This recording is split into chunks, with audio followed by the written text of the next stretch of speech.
Hi, I'm Dr. Emily Robertson, the owner here at Animal Hospital of East Davie, and today I'm going to be talking to you about some simple pet health topics for our new Wellness Wednesdays. All right, today's subject is the heat.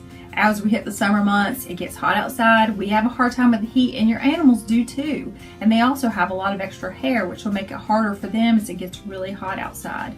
It's very important that you make sure you provide lots of water for your pets.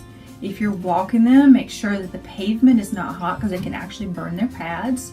They actually make booties you can buy online that you can put on their feet if you're going to take them on a long walk somewhere where they might get their feet hot or injured.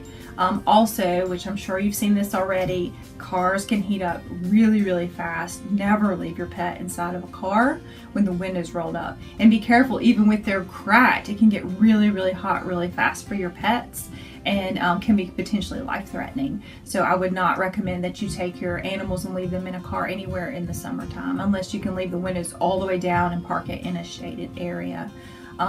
Animals can get heat stroke.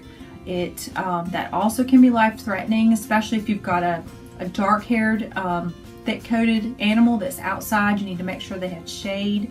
And if you think they have a heat stroke, if they're laying down painting, you might want to get them to the animal hospital as soon as you can, have them checked over.